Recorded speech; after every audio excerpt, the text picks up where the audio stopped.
Halo Kak, Boleh bergabung dulu? boleh?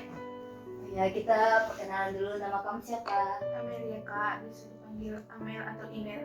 Oh, saya Sentica. Sampai sini aja perkenalan kita. Nah, kamu gak sibuk kan? Enggak, Boleh ngambil waktu sedikit? boleh, tapi jangan lama-lama. Baik. Oh iya, saya mau cerita sedikit atau ya, saya mau berandai-andai kita dulu. Nah, ini berandai-andai ya. Seandainya adik email meninggal hari ini, adik Iya. percaya nggak masuk surga? Enggak, Kenapa? karena aku udah banyak ngelakuin dosa dan aku tuh belum percaya banget sama Tuhan. Sebelum masuk seterusnya, saya mau bertanya lagi. Seandainya adik sudah di surga, sudah di gerbang pintu masuk surga, Tuhan sudah ada di pintu itu. Tuhan bertanya, apa alasan aku memberi kamu masuk ke surga? Kamu jawab apa? Karena aku udah melayani. Melayani. Tapi nggak tahu tadi soal Nah, kalau begitu, sebelum itu adik Kristen. Gini, aku ada kabar gembira, kabar baik. Sudah, adik mau cerita, maaf, adik mau dengar. Boleh. Gini deh, kita tahu kan, apalagi kita orang Kristen, kalau surga itu kita terima karena hadiah yang Tuhan berikan kepada kita secara gratis, secara cuma-cuma kita dapati dari Tuhan. Nah, banyak orang menganggap cara berbuat baik, cara percaya kepada Tuhan itu sudah menjamini kita masuk surga. Banyak. Nah, tapi Tuhan mengatakan kalau itu surga itu diberikan Tuhan sediakan kepada kita itu bukan karena hasil jerih lelah kita, jerih payah kita. Itu adalah hadiah yang Tuhan sediakan untuk kita, khususnya kita orang-orang yang percaya kepada Tuhan. Nah, adik pernah nggak dapat hadiah? Pernah. Nah, hadiah yang adik terima itu harus adik bayar atau tidak? Begitu juga dengan surga. Surga itu tidak perlu dibayar karena Tuhan memberikan kepada kita itu secara gratis. Tapi nggak semua orang bisa masuk ke surganya Tuhan karena apa? Ada satu penghalang, yaitu dosa. Nah, menurut kamu apa itu dosa itu? Dosa yaitu melawan perintah Tuhan. Tuhan banyak ya contoh-contoh dosa, membunuh, berzina, fitnah, mencuri, masih banyak lagi dosa. Nah, saya bikin contoh. Seumpama kita bikinlah dulu mengenai makan. Kita makan itu satu hari itu 3 kali. Nah, begitu juga dengan dosa. Gak usah banyak-banyak kita buat. 3 kali aja kita melakukan dosa dalam sehari, dikali dalam setahun, itu udah 1000 dosa yang kita lakukan. Nah, seandainya Tuhan memberikan umur kepada kamu itu 80 tahun, berarti udah berapa dosa yang kita buat? Udah 80 ribu. 80.000 kali. Nah, menurut kamu masih layak nggak kita masuk surga? Enggak. Karena satu dosa aja yang kita perbuat itu tidak layak. Karena tuntunan Tuhan itu sempurna, kita harus sempurna. Tapi karena ada dosa yang membuat kita jauh dari kesempurnaan. Nah, saya mau buat satu contoh, yaitu ibaratkan 10 telur. Ya. Kita pecahkan telur yang pertama itu bagus, kedua bagus, begitu juga sampai yang ke-9. Tapi satu telur yang ke-10 itu jika kita pecahkan dia busuk, bau, sehingga itulah ibaratkan dosa tadi. Yang 9 tadi itu perbuatan baik kita, tapi perbuatan baik kita itu kalah hanya karena satu perbuatan dosa. Sama seperti telur itu tadi, 9 telur yang bagus tadi, hanya satu telur yang membuat itu menjadi tidak bisa makan. Itu juga dengan dosa, hanya satu dosa aja banyak perbuatan kita itu membuat kita bisa jauh dari Tuhan. Nah, tuntunan Tuhan bagi kita itu sangat sempurna. Tadi sudah saya buat contohnya dulu, karena satu dosa aja kita bisa terhalang untuk berjumpa dengan Tuhan. Nah, menurut kamu gimana sih Kak? Oh, baik banget. Adi bukan saya rela. Banyak orang beranggapan kalau beberapa contoh yang saya dengar itu ibaratnya dia bilang kalau Allah itu sama seperti kakek, seorang kakek yang memberi kasih kepada cucunya tapi tidak mendekatkan keadilan. Ada juga yang mengatakan Allah itu sama seperti polisi yang menegakkan keadilan tapi tidak menegakkan kasih di dalamnya. Banyak orang keliru akan hal ini, tapi Allah tidak memiliki sifat kedua contoh ini. Tapi Allah itu yang kita tahu itu Allah yang adil, Allah yang pengasih. Dia Allah yang adil, Dia Allah yang pengasih. Karena kita tahu Tuhan itu benar-benar kita rasakan kalau kasih Tuhan itu sejalan dengan keadilannya. Nah, saya ada satu kisah itu mengenai Samila. Samila ini adalah jenderal. Nah, suatu ketika di tempat jenderal ini terjadi mencurikan makanan. Nah, pada saat itu ada yang melapor kepada jenderal bahwa mereka sedang kehilangan makanan. Prajuritnya lah kita bikin atau pegawainya mengatakan kepada jenderal kalau makanan itu hilang. Pada saat itu makanan di tempat jenderal ini sedang menipis, sehingga jenderal ini menjadi marah besar dan mengatakan cari orang yang mencuri makanan kita.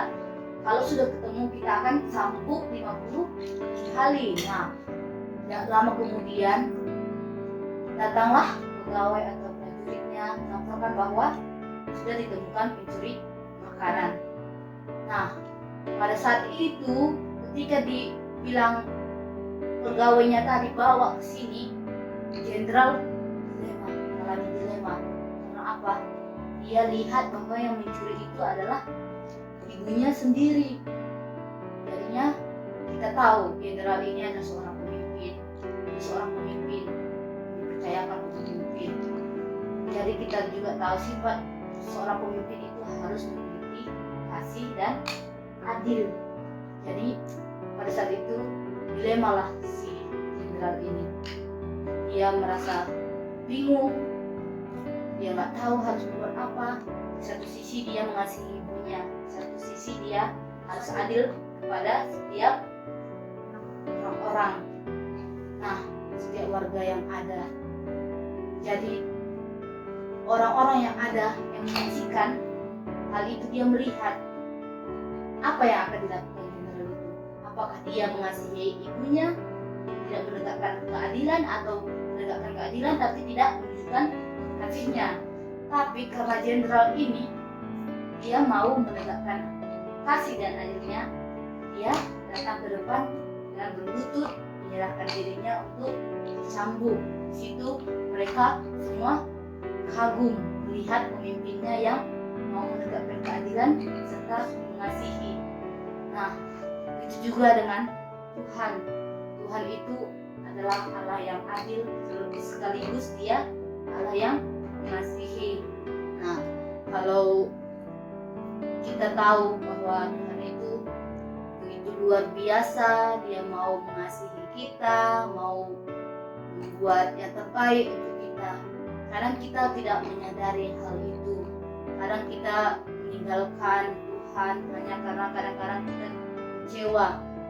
Tapi hari ini melalui jenderal ini kita bisa belajar bahwa Tuhan itu tidak pernah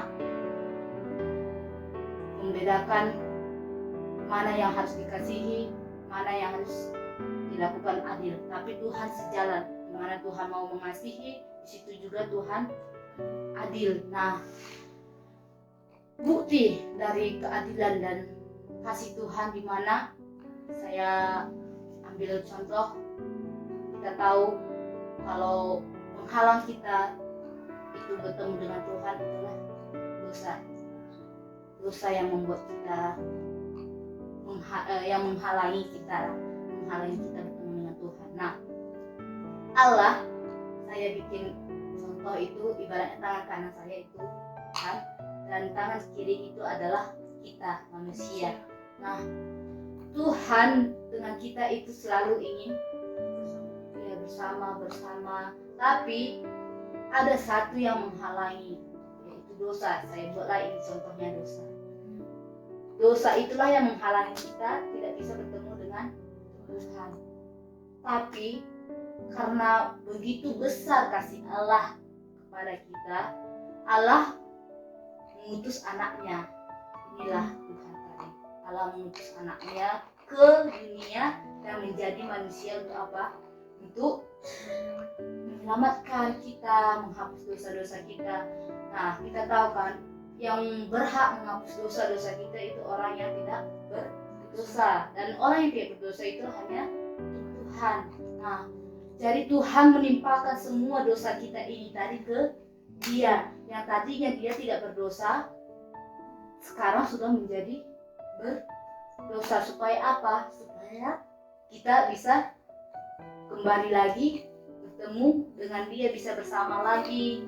Nah, di sini Tuhan disalibkan melalui menyalibkan diri, melalui pengorbanannya di kayu salib, maka semua dosa-dosa kita sudah dihapuskan. Sebelum Tuhan meninggal, Dia mengatakan, pernah dengarkan kalau Tuhan mengatakan sudah selesai, berarti semua dosa-dosa kita sudah selesai, sudah dihapus oleh Tuhan.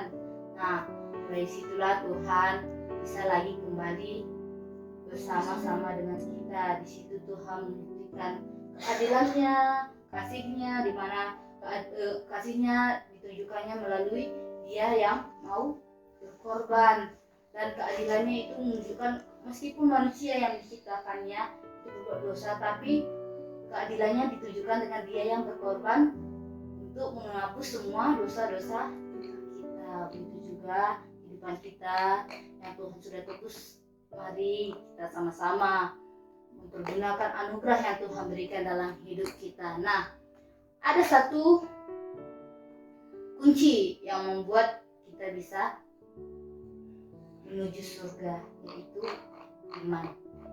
Banyak kunci, kita tahu kan banyak kunci, tapi ada hanya satu kunci yang cocok untuk membuka pintu. Begitu juga ada satu kunci yang bisa membuka pintu surga, yaitu iman.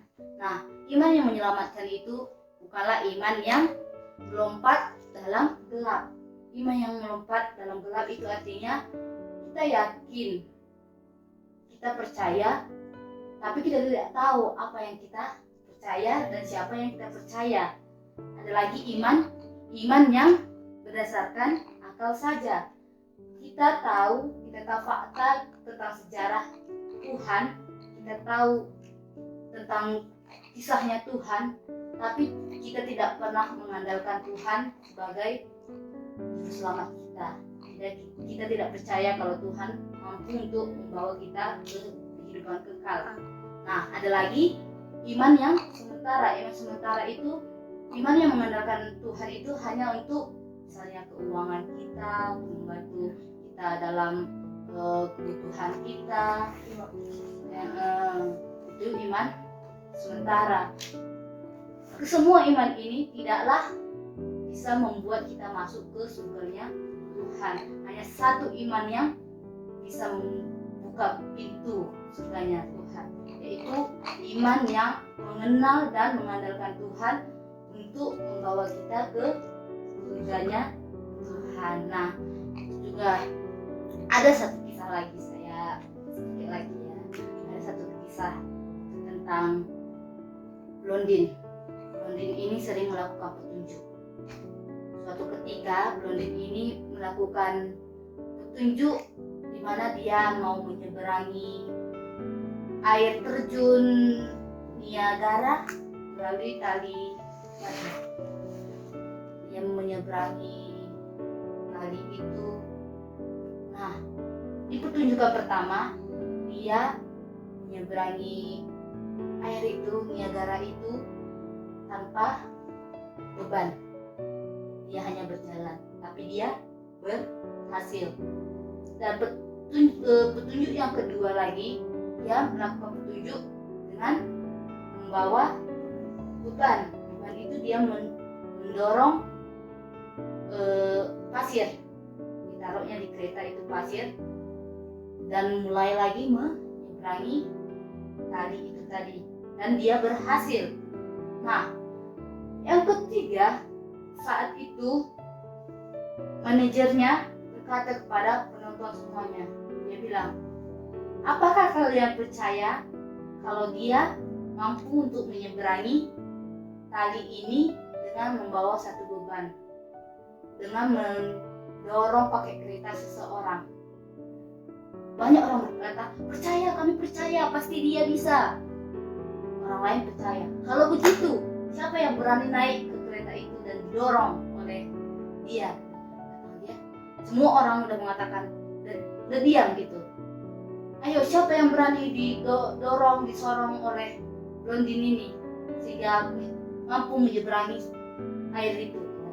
Semua terdiam. Tapi ada satu anak-anak, aku mau, katanya. Aku mau disorong, katanya. Jadi orang semuanya, hah, dia berani dia. Hanya udah, ibaratnya kan kita tahu kayak gitu. Jadi banyak orang gitu, keren, bagus, berani ya dia, katanya. Nah, mulailah blondin ini menyeberangi tali itu dengan membawa seorang anak kecil, dan akhirnya mereka berhasil untuk melewati tali itu. Jadi orang semua bertukar, dia berhasil. Setelah itu orang bertanya-tanya, siapakah anak itu? Dan ternyata anak itu adalah anaknya sendiri. Nah, itu juga dengan Tuhan. Kita percaya kalau Tuhan itu mampu untuk membawa kita ke surganya Tuhan, karena kita ini anaknya Tuhan.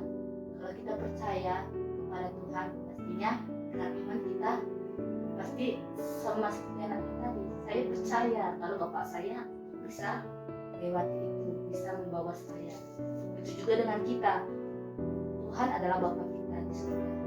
Melalui Tuhan kita bisa melewati semuanya. Tuhan nggak pernah membiarkan kita ibaratnya celaka. Tapi Tuhan menuntun kita.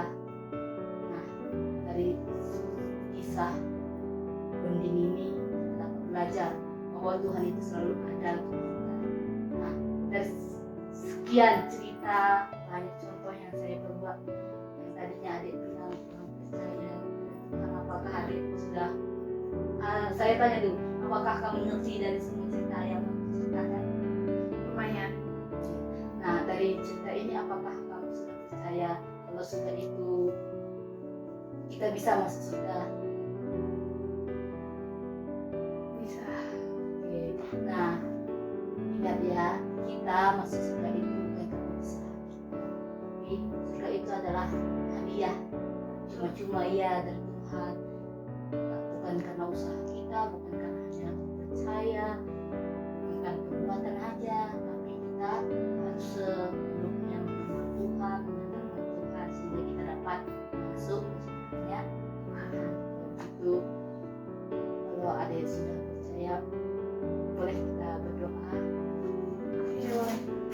Oke, kalau begitu juga. Terima kasih Tuhan, terima kasih Tuhan sudah sharing cerita tentang surganya Tuhan. Kami tahu Tuhan, surga adalah anugerah gratis yang Tuhan sediakan bagi kami. Kami mendapatkan itu cuma-cuma